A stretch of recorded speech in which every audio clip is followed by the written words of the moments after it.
Have you ever wondered what the Democratic Republic of the Congo was like before the arrival of Europeans? The Congo Basin, teeming with diverse cultures and societies, was home to some of Africa's most powerful kingdoms, such as the Congo, Luba, and Lunda kingdoms.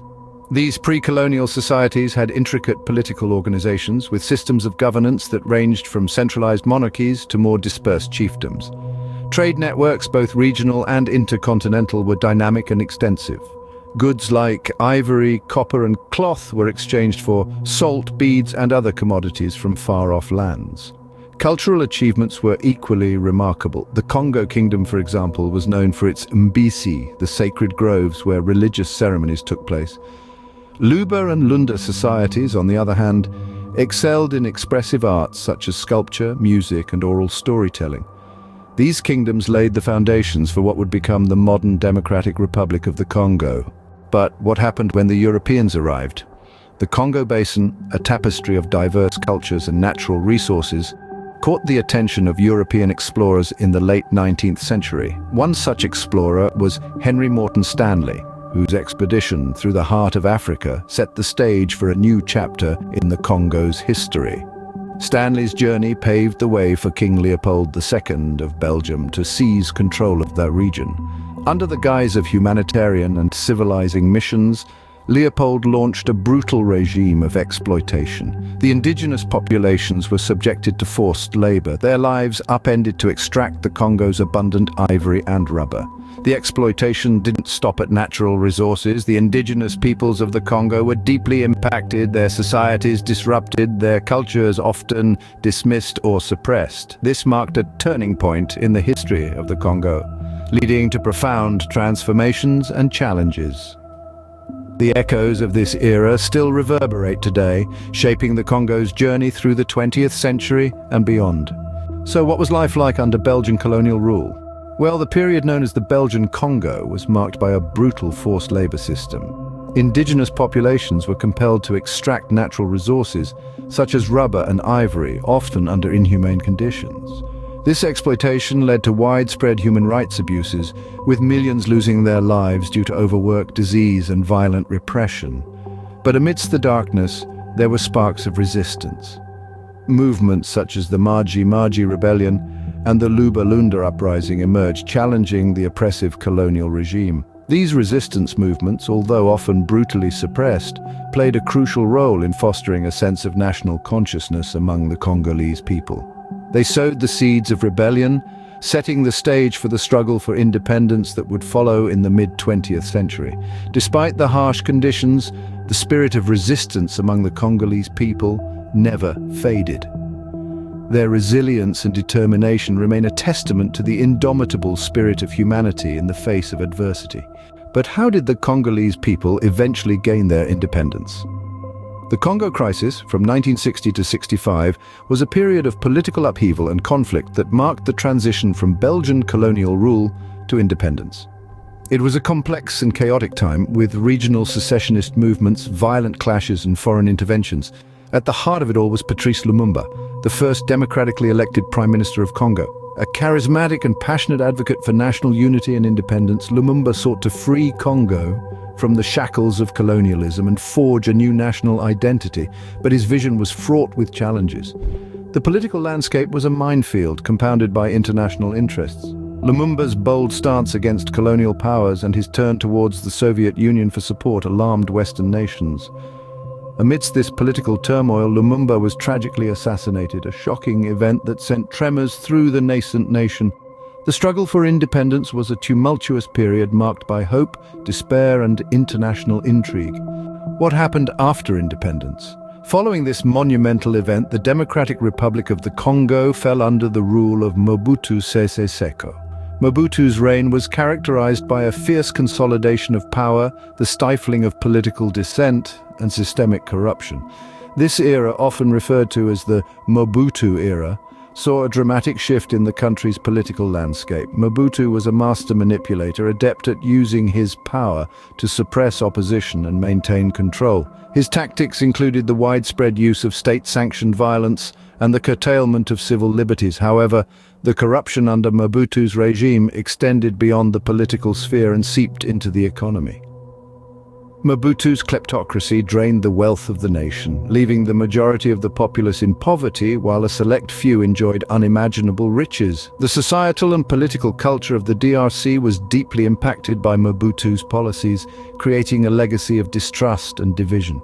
The Mobutu era was a period of dictatorship and kleptocracy which left a lasting impact on the DRC. But what about the wars that have plagued the DRC, you might ask? Well, the late 90s marked a particularly dark period for the Democratic Republic of Congo. The onset of the First Congo War in 1996 saw neighboring countries, drawn by political and economic interests, involve themselves in the nation's affairs. This war, however, was but a prelude to the even more devastating Second Congo War, which began in 1998. The conflict, fueled by a proliferation of armed groups, unleashed a humanitarian crisis of epic proportions. People were displaced en masse, their homes destroyed, their lives uprooted. Violence became a horrifyingly normal part of life, and the echoes of this suffering still reverberate throughout the country. Indeed, the consequences of these wars were far-reaching and catastrophic. Not only did they destabilize the region, but they also intensified the humanitarian crisis, exacerbating issues of displacement and violence. These wars have left deep scars on the Congolese society and continue to shape its present and future. How has the DRC been rebuilding itself after these conflicts, you might wonder? Well, in the aftermath of the Second Congo War, the Democratic Republic of the Congo embarked on a journey to transition to democracy and reconstruct its devastated land and society. This began with the establishment of a transitional government, a critical first step towards stability and governance. But the road didn't end there. A significant milestone was marked with the holding of democratic elections. These elections invited the Congolese people to participate in the process of choosing their leaders, a stark contrast to the oppressive regimes of the past. However, the challenges of post-conflict reconstruction and reconciliation are immense. The scars of war run deep, and healing them requires time, resources, and a commitment to justice and truth. Rebuilding the DRC is not just about constructing buildings and roads, but also about rebuilding trust, community, and a sense of national identity. The path to democracy and reconstruction is challenging, but the Congolese people are determined to build a better future. How do the DRC's natural resources factor into its history? Well, the Democratic Republic of the Congo is blessed with a wealth of natural resources. Diamonds, gold, and coltan, which is used in electronic devices, are found in abundance. But this abundance has not always been a blessing. Instead, these resources have often fueled conflict and instability. Throughout history, different armed groups have sought control over these lucrative resources, leading to violent confrontations. These resources have been exploited, not only for personal gain, but also to fund ongoing conflicts. This has resulted in what's known as resource curses, where the wealth from these resources fails to benefit the people and instead perpetuates conflict and corruption. However, efforts are being made to address this. Initiatives are in place to promote transparency in the mining and trade of these resources to prevent them from fueling further violence. Sustainable development programs aim to ensure that the wealth generated from these resources benefits the people of Congo, rather than a select few. The exploitation of natural resources is a double-edged sword, bringing both wealth and conflict. What are the human rights challenges facing the DRC today? Let's delve into this. The Democratic Republic of the Congo is grappling with grave human rights issues. Sexual violence, the recruitment of child soldiers, and displacement are among the most pressing concerns. Civilians bear the brunt of these atrocities, often caught in the crossfire of ongoing conflicts. Yet amidst these challenges, there are glimmers of hope. Local and international organizations are tirelessly working to protect human rights, provide humanitarian assistance, and promote justice and accountability.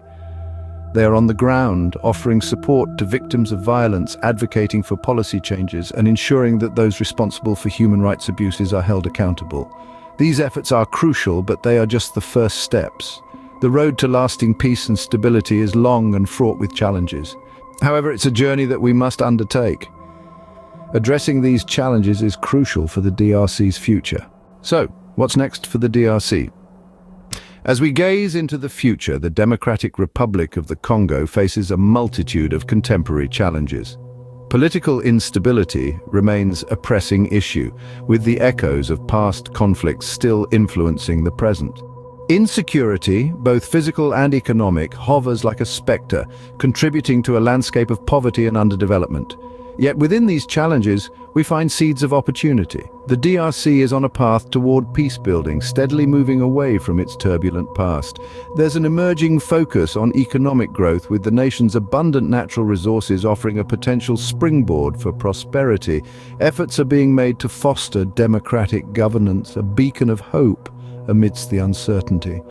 The road ahead is not without obstacles. Progress may be slow, often painstaking, but let's not forget the Congo is a land of resilience, a nation of untapped potential. Despite the challenges, the DRC holds immense potential for growth and transformation. The story of the Congo is far from over.